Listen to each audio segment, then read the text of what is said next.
I don't know why your background's so weird. Because if I Because you block don't out have the a flat election, white background. Like if you don't have a flat white background, you become your background. yeah, look at this.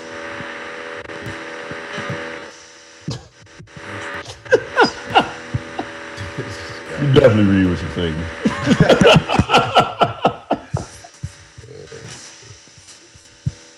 Waiting on anybody else?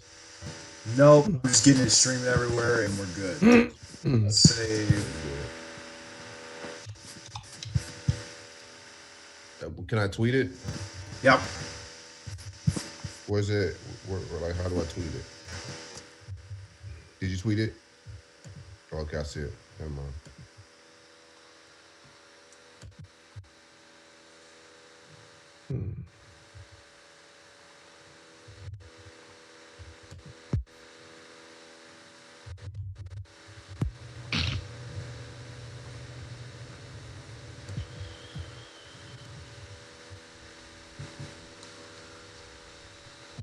It's on Facebook as well.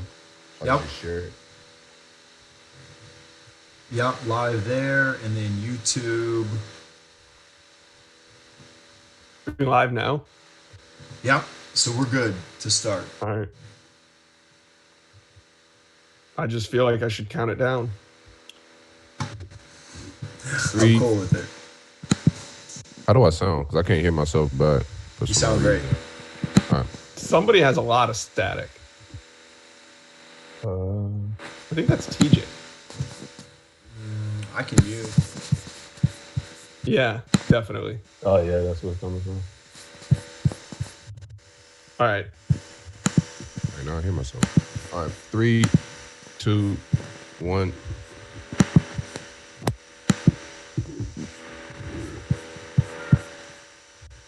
Yo, it's the Big Three Roll Up. It's your boy Silk. And Newberg. What's up, fellas? We kicking it with my man Chris Landry, Larry Young, Newberg, TJ. We just hanging out doing some draft recap. How y'all feeling today? Doing all right, man. I'm good, man. I swear to God, I almost said Kev. Nobody would have noticed. That's how much I listen. Hey, Chris, how's it going, man? I'm doing good. How you gentlemen doing today? Can't complain. You got some rest? You had a busy draft week, man. How you feeling? Yeah, it's always been still a little tired. You know, when the draft is over, it's still a pretty busy time with free agent signings and such. So it's taking a little while. I'm getting there. It'll probably spend most of the week in kind of catch up mode on some other things, but you know, it went pretty well, I thought. Chris, is that your war room?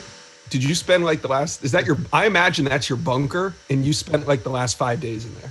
Yeah, I do.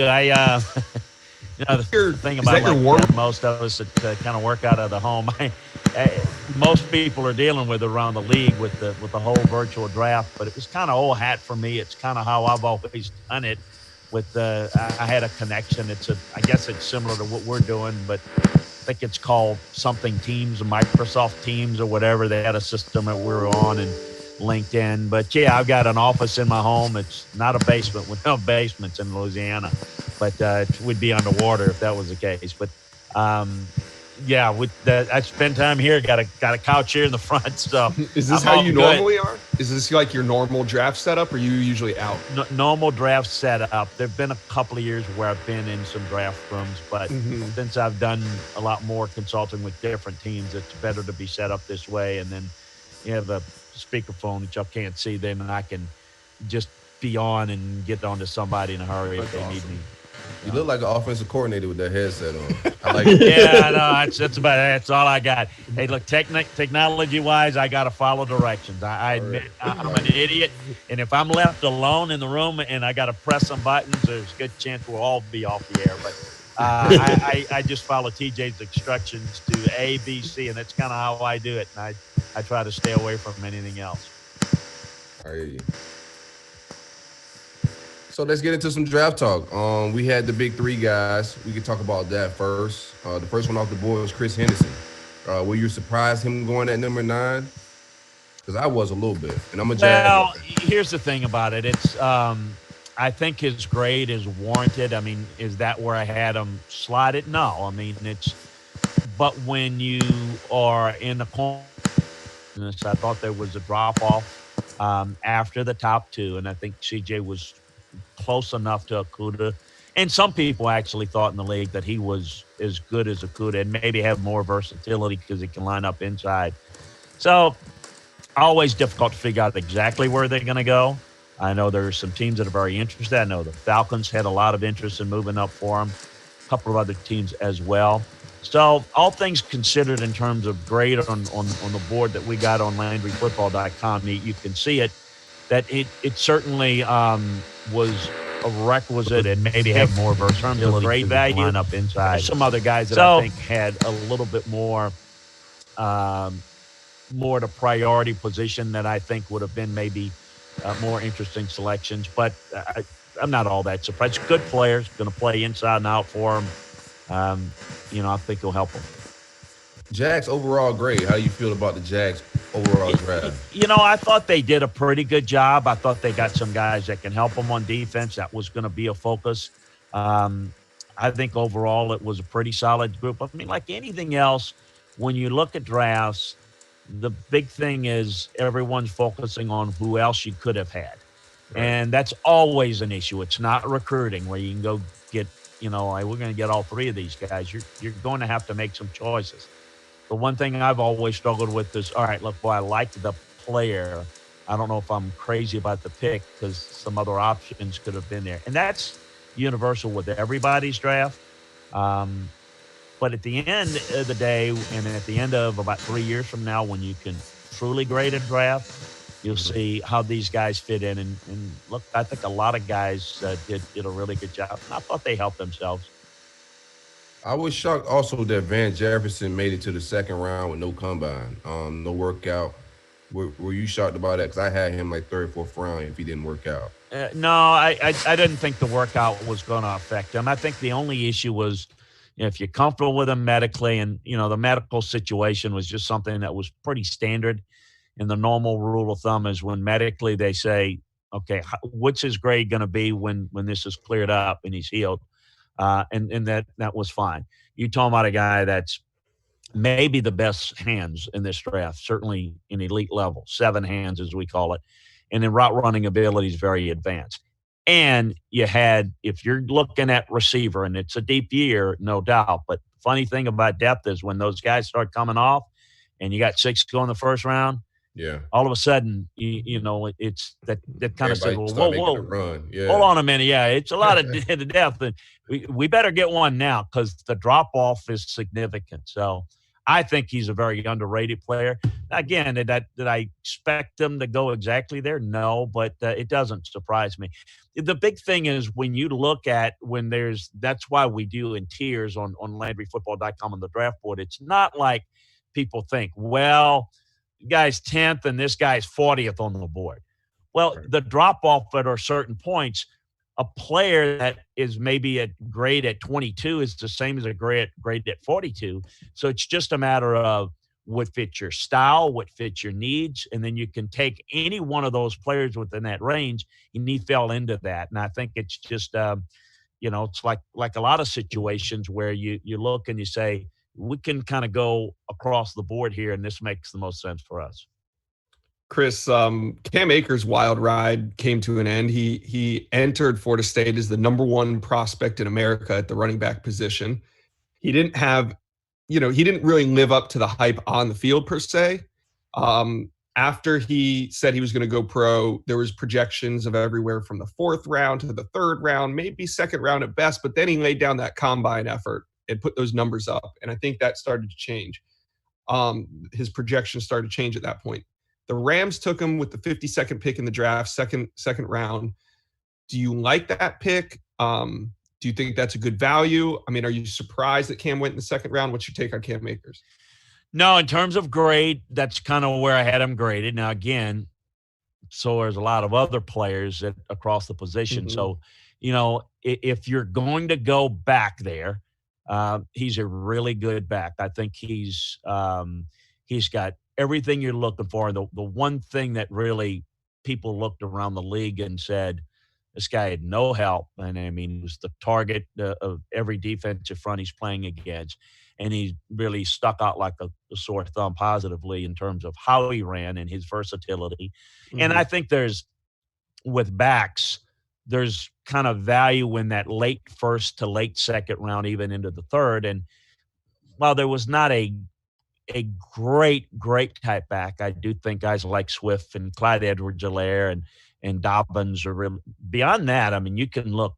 Cam Akers, believe it or not, was in that conversation amongst the best backs in this draft by most everybody in the league, including myself, that feel like he's really good. He's got great versatility. He's a need help at running back. Obviously, Gurley, they like Gurley go. So young guy, certainly running backs on a rookie contract are worth gold in this league because you don't know. You like the fit for him in that offense? Great fit because obviously they want to. Is there a bad fit for Cam? Yeah, it's a really good fit. It's a really good fit. Yeah, I mean, it's really because listen, they're going to be able to throw the football effectively. They work that pass game very well, and they really do a good job with a lot of double slot looks that takes guys outside of the box. I think he's actually going to have a better pro career, health permitting, of course. I should mention, just in general, and this applies to every player in this draft, particularly quarterbacks, which we haven't touched on yet, but even young guys like Cam, it's going to be a big challenge for young guys, not to picks that make a team, but to have early impacts going to be quite the challenge because you're not going to have any timing or rhythm. We're not going to have OTAs. We're not opening up anything, at least at this point. The league is set until the last team can be allowed to open up. Wow. We're not going to have any of that. So we're looking at best in hopes training camp before anybody can do anything. And the virtual teaching is fine. It's not the same. So when we talk about, this guy going to help, this guy going to always keep this in mind that this is going to be a little unique year.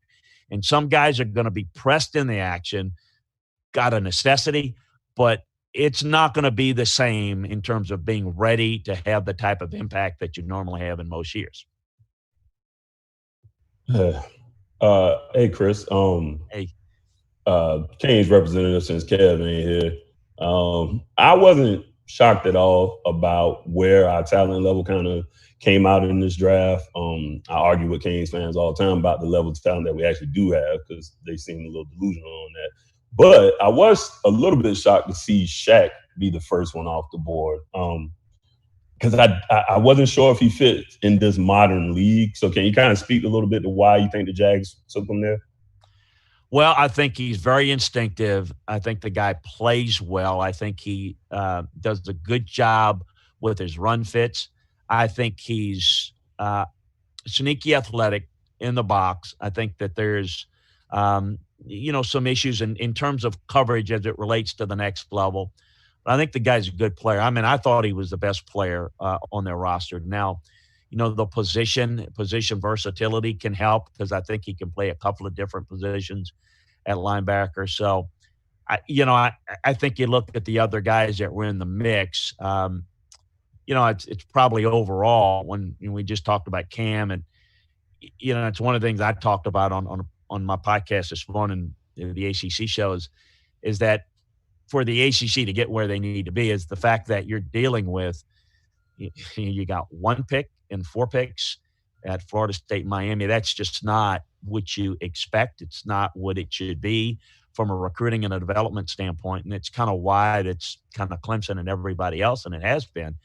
But I do think that Shaq's a really good player, and I think also the fact that he's got a little bit of that alpha dog leader in him certainly helped. And that's what people liked about him, the versatility, that, and the ability. I think can play a couple of different spots for you, play the short zone. I think he can be a very effective zone cover guy, and I think he can be really good tackle to tackle as a defender.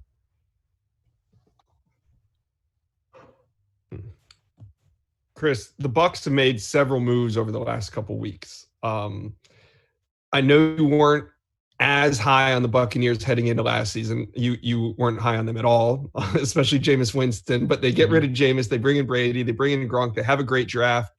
How do you see the Buccaneers just changing their roster over the last 5 or 6 weeks? Well, obviously, Brady, even though he's declined physically to a degree, he changes the whole dynamic. And let's just go on the assumption that Gronk will be healthy for most or part of the season.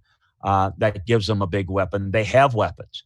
I think the thing that helps probably more than anything else is at the quarterback position, be able to make better decisions, and the offensive line, which was criticized heavily. And when you break down tape, you see that, Jameis held the ball longer than any quarterback in the league. And that contributed to their offensive line problems. Now, the offensive line still, as it headed into the draft, not good enough. And certainly Hagel's not a starting right tackle that they signed. Well, they drafted their starting right tackle. That's why it was such an emphasis and even moving up to secure them, because there are some people that were interested. We had a run on the tackles. So, it's a plug and play right tackle, and you've got, I think they still are, and I think they may look at a veteran back that can work out of the backfield. So if you look at it now, they're in a position to work multiple tight end sets. And people have asked me, well, that means they're going to trade Howard. Well, yeah, we were going to ask you about that. They would trade Howard if they get the type of value that they want. They're not interested in trading him because they do recognize that he does have talent. Now, here's the difference is it's going to be a more tight end centric and a more horizontal passing game. So to me, the value is that you can run a lot of two tight end sets because Gronk will, in an ideal setting, is going to play a lot of big slot, detach Y with Braid or OJ in line. And that gives that option to make the quick passing game much more effective. And that's going to create some opportunities. The deep ball throw that's where protection comes in, because underneath the ball's going to come out quick and better than it did in the past with Jameis. But the vertical pass, the chunk shots, which you can still throw because you throw the deep ball with your legs, you've got to have a pocket that's clean to be able to do that. And they've got some vertical options. So I like what they have. Now it's kind of let's hope that everything stays healthy and everything goes according to plan. And the season goes off as planned. Yeah, well, of course, it's everybody. And I still look at them defensively. I thought they were well coached on defense last year. They were positioned very well. There's not enough pass rush. There's not enough coverage. So it's going to look a little different. I think they're going to play a little bit more ball control. And part of what this took place with Brady was his initiative was to kind of convince Bruce that, this is a good fit, and here's why. Tom wanted to have the type of impact that Peyton Manning had when Peyton had in his latter stages in Indy and particularly in Denver. When he went to Denver, it was his offense, and he kind of handled things and got the players to come in. They went to Duke, and they worked out the receivers. That's what Tom wants. Now, this is going to be tougher to do that this year because getting people together, he's trying to do that, going into different people's houses and going into wrong houses and all that. But eventually he'll either find a place outside the park, Derek Jeter's backyard perhaps is where they'll get it done, and they'll spend time to do that. That's what Brady wants. And so this is kind of how it's going to play out for better or for worse, and why if it works, it will work. But it's still going to be about, I think, a little bit more ball control with the short passing game, protect the defense, and we'll see how much better the defense can be. Listen, you throw in that and the fact that we do have one more playoff team in each conference, I would look at this point, and I always resist until after the draft and say that I think the Bucs are certainly a team that is capable of making a playoff run. Do I think, like most people say, oh, they're the favorites in the NFC? No, I'm not. I don't see that. I'm not even sure that they're the favorite in the division with the Saints.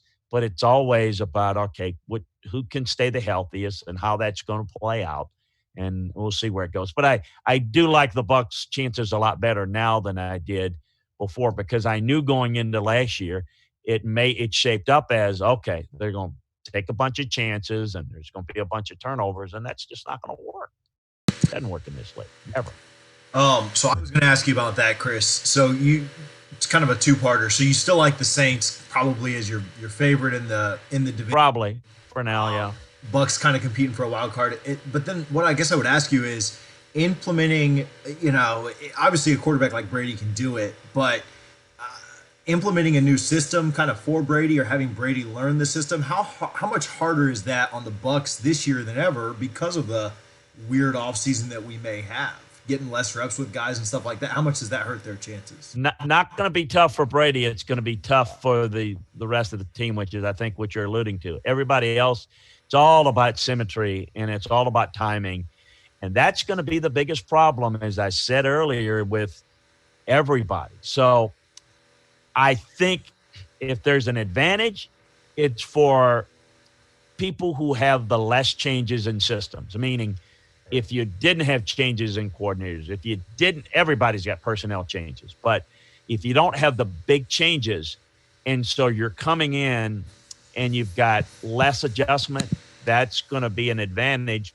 It's going to be a little bit more seamless because you're likely going to be going into camp. And it's one thing, guys, when you can learn it and on the iPad and you can virtual, the timing and the rhythm to be able to, and certainly quarterbacks with receivers, which is why I think there's going to be somehow, some way, an ability for Tom to get those guys together. It's going to have to be. But, that's going to be a big part. That's going to be a big part of an issue with everybody around the league. So it's going to be a challenge. There's no question about it. And the less time you have, and it's obviously a race. It's not like the Bucks they have not made any long-term moves. It's all about short-term, and we'll see how well Brady does and how healthy. I think his plan is to be there for a couple of years, but obviously we know that it's a year-to-year basis for him.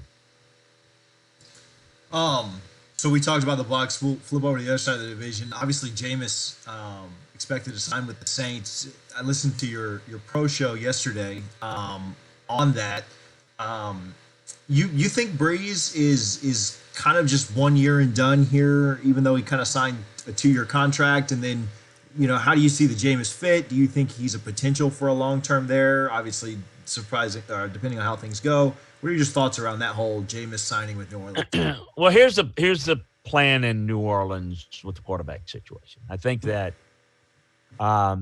everyone feels that this is Drew's last year. He's already got an agreement in place with NBC to do TV stuff. Now, let's see how this season goes. If it gets started later, there's some issues, and I don't. Maybe he may revisit it and give it one more year. Outside of that, he came really close. In fact, he had decided privately, this came out, that he was going to retire this year, and then he thought about it after more time off, and he was actually telling people in the Pro Bowl that he was going to hang it up, but he changed his mind. So the thought is that he's going to be there for 1 year. Taysom Hill is a guy that Sean Payton loves, and I'm not sure I see him as necessarily a starting caliber quarterback that you can be, an upper level guy starter, but Sean likes him. What is really effective about Taysom Hill is the fact that he's a number 3 guy. So what he is he can play some quarterback, but they can still have the packages in there for him. Well, first of all, he's playing special teams. He's pretty much on every special team. And they put the packages, running back, slot, receiver, some of the quarterback stuff, direct snap stuff, a lot of that. Well, you can't really do all that if he's your number 2 quarterback, because you've got to get him ready to be your number 2. So you have to have a number 2 quarterback. Last year, it was Teddy Bridgewater. Teddy's good study, played very well for 5 weeks when Drew Brees was out. They were looking for a veteran guy, really couldn't find that type of guy.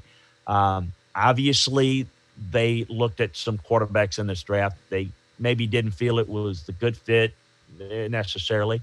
I was a little bit, I still look and think, I know Sean, I know how they coach, and I think Jameis, and I'm like, I'm not quite sure how good of a fit that is. And I've expressed to them there, but they believe in it. And here's what the whole situation is. they get a chance on basically a non-committal deal with Jameis to work with him. They hope he doesn't have to play, because if Drew Brees is not playing, the Saints' chances are minimal. But they can work with the guy. They get to peek under the hood, coach Jameis for a year. Jameis needs to rebuild and relearn the game on how to process information, how to get the ball out quickly. Yeah, I like him at the Saints, so, to be honest with you. So they get to see him. It's one thing to watch him play and against him. And by the way, that's kind of the joke I'm sure you guys heard, that Jameis Winston threw more pass completions to Saints players than Taysom Hill has. And they're aware of all that. Job. Yeah. So, so they're aware of what he has been, but the potential. They get to teach him and work with him every day and get to see without any commitment. If they don't feel like, they can move forward with him, they move on. There's really nothing lost. And, if it works and it clicks, maybe he could be their quarterback of the future. I'm a little bit hesitant in saying that, because I want to. There's a whole lot that needs to be remade on him. But what's the downside to having it? I mean, you get a chance again. Jameis did not have a starting opportunity out there. There was not a lot of. There was really no money for him. I think there are certain places where you could say he could have gone and maybe had a clearer path to a number one, where he has no path to a number one with the Saints this year. But they're going to have an opening in a year. What a better opportunity for him than to learn from one of the best quarterback teachers around. They've got a good quarterback teacher and Sean. So they've got two guys that can work with them that have done a really good job, even with guys like Taysom, getting a lot out of him, and Teddy Bridgewater. So for Jameis, it's an opportunity. And if it doesn't work, at least he's learned. Hopefully he's grown and he can see where his next contract is. So that whole, why did he go? Because they didn't have any other opportunities. It wasn't like, boy, he'd be great at Pittsburgh. There just wasn't that much interest. People in the league are aware of what Jameis can do, but they also are aware that he needs to be remade, and not everybody was willing or comfortable with investing into that. Certainly not at the money. So he takes, what he can get. And as I look at it, there's no real downside to it. Now, am I sitting here thinking Jameis Winston's going to be the future for the Saints and going to be – no, I'm not quite there. Maybe it will be, but I'm not quite sure I'm buying it. But I will say that there's really no downside for the Saints or Jameis here when you really think about it. So you just crushed TJ's dreams. No, that's all right. Chris has to talk me off the Jameis ledge about once a week. It's a good move. Do you think it's a good move overall for Jameis too? Obviously, it's relatively low risk for the Saints, but is this better than Jameis going to somewhere like Jacksonville, where maybe he wins out a starting job and then is just kind of right back in the middle of a organization that doesn't have as much talent? Is it good for Jameis to just sit down and chill for a year or two? Absolutely, and chilling, but learning. You get into a situation. There's no question you can go to Jacksonville. You can go to a few places where they got a young quarterback, or they're unsettled, and yeah, you can get a starting job. But first of all, that opportunity wasn't there. No one was saying, look, no one in Jacksonville or anywhere else was saying, hey, we'll give you what we call 1A starting money. Maybe not but we'll give you some money, and we'll give you.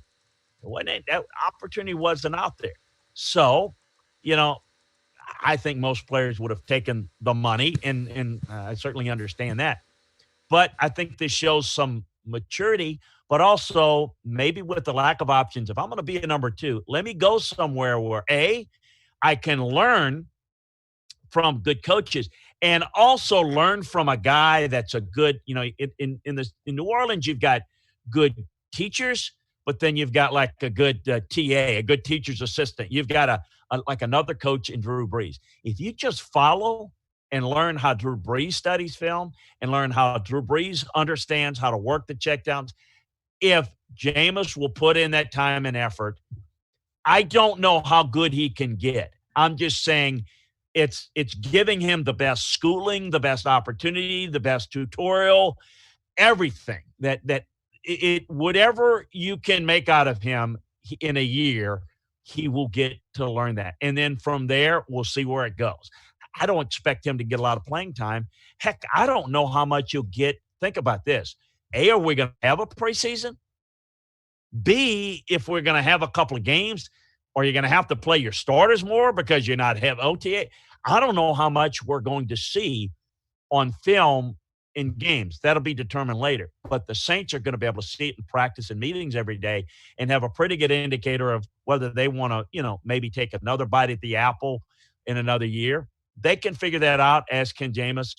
Jameis may not have a lot of leverage if he doesn't play, but, the Saints at least maybe can have an option to say, you know what, we'd like to bring him back and maybe on an incentive deal. We'll see how that plays out. But I think Jameis has a chance to learn. Yes, I think it's a good opportunity for him.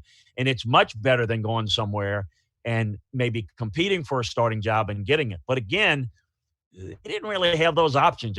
Everywhere else, he was looking at a backup role. And, why not go to a place where the quarterback may not be there next year and you got a chance to prove it? Since we're on quarterback talk, Landry, I want to ask you about my man from Georgia quarterback. He slipped in the draft. A lot of people were shocked. Were you shocked? And also, do you see a trend in pro-style pocket quarterbacks value dropping in the NFL? Well, if you've got really elite skills as a pocket guy, you can be really good. Joe Burrow can move, but he's a pocket guy. Tua can move, but I think pocket style passers that's still where you win. You've got to make plays from within the pocket. Now, guys that can't move, ideally you'd like guys that have some mobility. You can do more things schematically with them, and then you've got some avoid skills. So if you're not really that good, let me put it this way, you better be really good, really skilled as a pocket guy to be successful. In terms of the issue with him is physical limitations. Thought he'd maybe go around higher, but there's the problem. Everything you like about the guy from the neck up, decision-making, but there's physical limitations. There are physical limitations at Georgia. Yeah, there was receiver issues there. But you look at them against, and again, you can't look at one game here or there, but they weren't even competitive offensively against South Carolina. Now, granted, LSU's up and scoring a bunch of points. Against LSU. LSU scoring a bunch of points. Georgia can't answer. They can't. Now, part of that's not all on Jake. It's receivers or whatnot, but being able to elevate a team is not what he can do. You put him in a situation where you've got great personnel around him. He can make good decisions, get the ball out. But even against South Carolina, boy, they needed him to step up, and he couldn't do it. Now, that's one game, and that doesn't make a career or a season. He's been very successful. He is, quote-unquote, a game manager. Game managers are good, by the way. But if you can't do anything but, what is the upside of him? The upside is probably Andy Dalton. I think he's somewhere between Chase Daniel and Andy Dalton. I think the guy will make a great living. He'll be a backup like Chase. I think he'll get a chance to start at times. And I think the longer he plays, the more limitations you'll see in his game. But yet you can see him with a really good team around him, being a distributor, getting the ball out quickly. And I do think, and I learned this with Brady and other guys, you can improve your upper body strength. You can improve your velocity to a certain degree. He's never going to be a guy that's going to be a real threat outside the numbers, being able to throw the ball with a great deal of zip. So I think there are limitations. I don't think he's a starter in the league. My comp to him was Chase Daniel, but I like to have him. What's ironic is he goes to Buffalo, and he is the complete opposite of Josh Allen. Josh Allen is the guy that's trying to learn the game mentally, trying to get the game to slow down a little bit. And he's got all the physical skills in the world. And Jake's just the opposite. So maybe it's a yin and a yang there. But there are worse things in the world than to be a good young backup starting quarterback, because the ability of a backup quarterback as a number 2 guy to be able to absorb the game plan with very little reps, maybe 15% of the reps during the week, is tough to do. So a guy that can absorb a game plan and be able to come in, because when you got to come in, you're coming in because a guy's injured, and mopping up is easy. But you got to come in, and it's the third quarter, and you got to pick up the game plan like that, and you've only had 15, maybe at most, reps. That requires a guy with a little bit of a maturity, intelligence, to be able to pick that up. And it's why your number 2 is usually a veteran backup that's got experience. Jake's going to be in that position to maybe earn a number 2 spot from a cerebral standpoint. I think he got a, my dream job is backup quarterback in the NFL. Man, you can wear a hat backwards. You already got the hat. You just get the clipboard, and you can live in large and in charge. Listen, some people have made a great career out of it. I wish I had that ability and opportunity. Kev not being, I'm not a Dolphins fan, but I'd be remiss not to ask about the Dolphins. I thought they went into the draft with, if not the most, a ton of equity. How do you think they just overall did with the opportunities they had there? Well, I like Tua. And, I always laugh with the whole rumors about what's going to happen. They're in a position. They did a really good job of blowing smoke, and I always get a kick out of it because everybody says, well, the rumor is, well, there are 9 different rumors. I mean, one of them is going to be true. I like Tua. Look, they gambled a little bit that San Diego wouldn't move ahead of them. So this is what it tells me. They like Tua, but they were probably pretty comfortable with Justin Herbert, because I don't think if it was only Tua that they run the risk of him being there and somebody not jumping. They got him, didn't cost them anything to move up, and that's great. Austin Jackson, so I like the future there.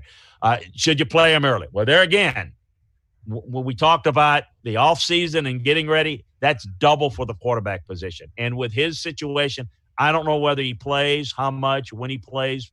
We'll see. I thought they did some interesting things with their other picks. Austin Jackson's got really good left tackle feet, the tackle from USC. I think he's a project at this point. He's very young, though. Certainly 18 was, I thought there were better players. But they said, we're going to address offensive line, because later they went in, they dropped Robert Hunt of Louisiana Lafayette, I think he's a guard. He plays tackle at UL Lafayette, but he's a really good run blocker. And they got Solomon Kinley of Georgia. So they've said, look, we're going to surround him with a good young offensive line. Igwebuike of Auburn is interesting. He's a press corner that can run. I think you're probably going to play him in the slot. I don't think he has great ball skills. So maybe a little bit of reach with the next couple of picks, but I think both of those guys can make their team. Roquan Davis is a good run defender, and I think he'll give them some push. Brandon Jones was interesting. I don't think he's really good in deep coverage. I think he's more of a big slot. Strobridge of North Carolina, I like a lot. I think there's great value in the 5th round, as with Curtis Weaver of Boise State. Blake Ferguson is interesting. He's a deep snapper only guy. 6th round. You'd like to have your guy be able to do something else. This guy is an elite deep snapper. Now, you watch and see this guy will have an 18-year career in the league, because deep snappers are worth their weight in gold, and nobody ever notices them until you don't have a good one. And then Malcolm Perry's got really good feet, good instinctive qualities. The quarterback / they're going to use him as a slot guy, a movement guy, kid out of Navy. So, listen, I think they did a nice job. I may have done something a little bit different with their 2nd and 3rd picks, but, who cares? They've got some guys that I think both of those guys make the team, obviously, and I think help them. I actually like what I saw. Remember, isn't it funny, though? The tank for Tua, that was the theme. They still got him. And you know what they did? And I always say this, to tank this and tank that. The people that would have to tank are not going to have jobs in most cases. Exactly. I thought Brian Flores really established an attitude and a tone, and they played really well down the stretch. I mean, they won a handful of games, and they beat New England. And I mean, they beat them up. And New England was playing for a bye in the playoffs. So that wasn't a meaningless game. They beat them. I thought they did a good job, had some good young players. And remember, a couple of injured guys that were drafted last year that are coming back. I think they're on the move when we all know that New England is not going to be, the elite team anymore without Brady.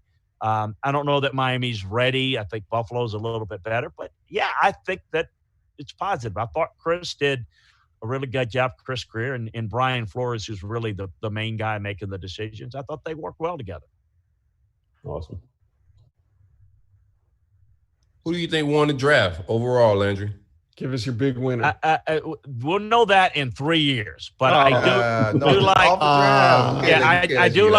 do like Baltimore and Minnesota because they had a lot of picks, and I thought Baltimore and Minnesota had the best value. What I mean by that is Baltimore always seemingly does this, and I have to get the list to make sure I remember everybody that they picked. But if you looked at everybody that they drafted, great value. Patrick Queen, guy that can come in, start. J.K. Dobbins, outstanding back in the second round. Then they get Justin Matabuke in the third round.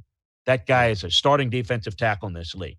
Devin Duvernay in the third round, a big receiver that can help him. Malik Harrison, a starting caliber linebacker in the third round. Tyre Phillips, a guy that can be a really good guard at this level on another third-round pick. Had a lot of picks, obviously.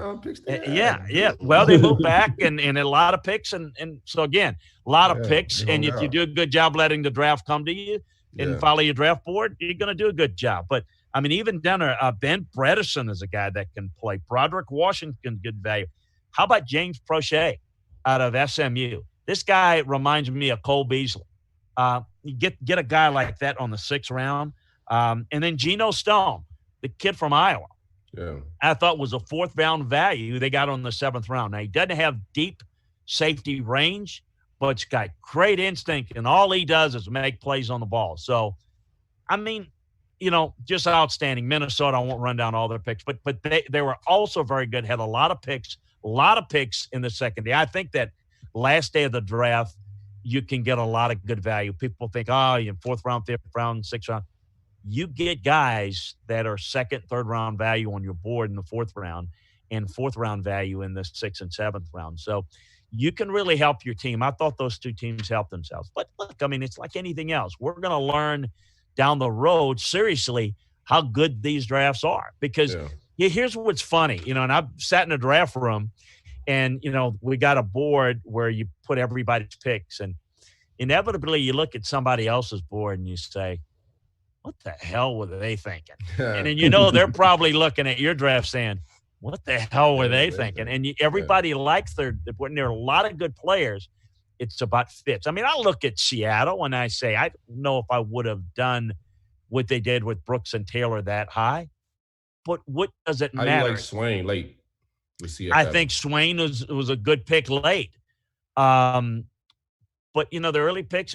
But if they've got the next, Bobby Wagner, it'll work pretty well. I mean, so a lot of it is when you get into that, again, that second, third round, you got a lot of players, and it's about fits.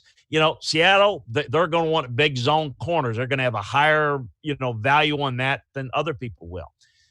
Their, gap blocking teams are going to be different in terms of how they see players with man blocking teams. I mean, look at Tennessee drafting Isaiah Simmons, kind of high, late first round, but they're a gap blocking team that he can be an elite run block and tackle. What do they do in Tennessee?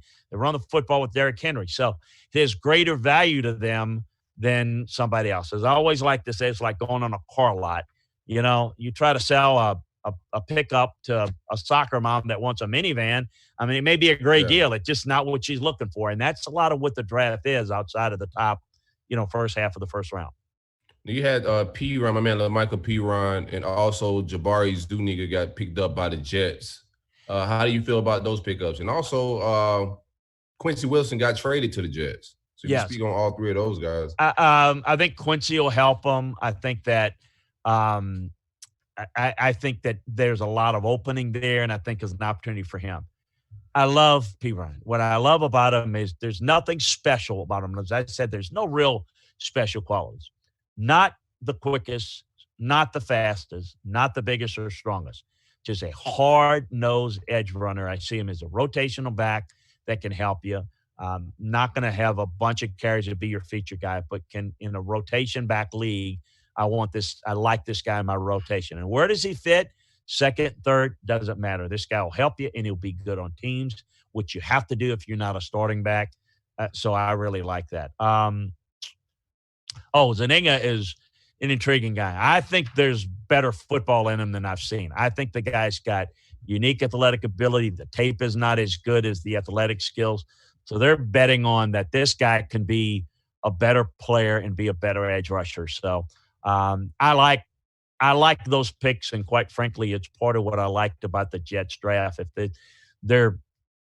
If the player that they hope he can be, that's the maybe one risk there that's got high ceiling, low floor type guy.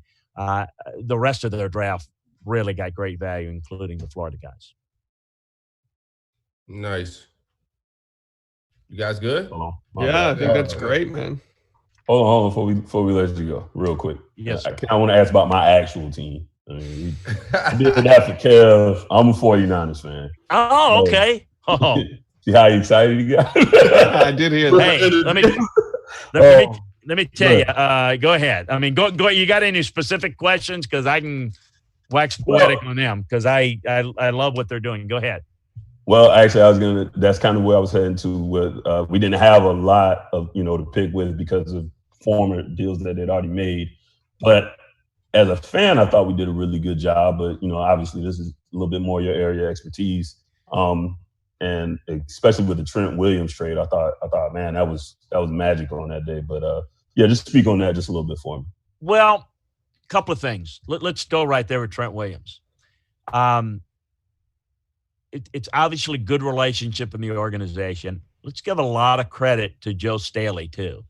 He retired and he announced his retirement. He let them know before the draft. I mean, he could have slept on it. He let them know. So obviously the Niners go in with the idea we need a starting tackle. So they go in, they get a deal done with Trent Williams, which is great. They traded Matt Breida and got a pick, and they had a surplus of backs. What I like about what they do is they build, as you know, being a Niners fan, they build on the defensive line. You win at the line of scrimmage. And so, all right, they move Buckner, okay, get a pick. And they relieve some cap room. And what do? They go get Javon Kinlaw, who I think was one of the top 5 players in this entire draft. I think he's an elite defensive tackle. Some people had some medical questions, but he was cleared pretty much by everybody. So I think when you can get a top 5 player in the draft they were picking at 14. That's pretty good in my mind. Then they get, all right, well, they need a receiver. Now, they could have taken a receiver, and they had some elite receivers on the board, right? They liked Brandon Ayuk from Arizona State. And what's not to like about the guy? The guy is very versatile, very quick, fast, big-time playmaker. So he's going to be a good fit there. And then let's just talk about Colton McKivick with West Virginia on the 5th round. He's got good value. Charlie Werner is a tight end that's a good inline guy that can help be a reserve guy on special teams. And then Juwan Jennings on the 7th, that's a guy that can really help him, a big guy that has a chance to make this roster. So, no, not a lot of picks, but when you look at big picture of what they did, very good roster. And then they go ahead and move one of their defensive tackles, get a younger version of a guy that probably is more explosive, but on a rookie contract now. I thought they did it. And, John Lynch has done a good job, but the real key there, 2 keys. One is Adam Peters, a guy that probably people don't even know. He was the guy that really saved John Elway in Denver with a lot of good advice on running the drafts for them. And then Kyle Shanahan is really sharp at understanding personnel. And John Lynch is really good to work with. And they get it. They've got a really good roster. And I thought they maximized. There's not a whole bunch of guys that they would have drafted that would have made this team because they've got their cap situation in pretty good shape. I thought they did a really good job. I mean, we'll see. Obviously, a strong run last year. We'll see how this year plays out. Yeah, man, I appreciate it. You bet.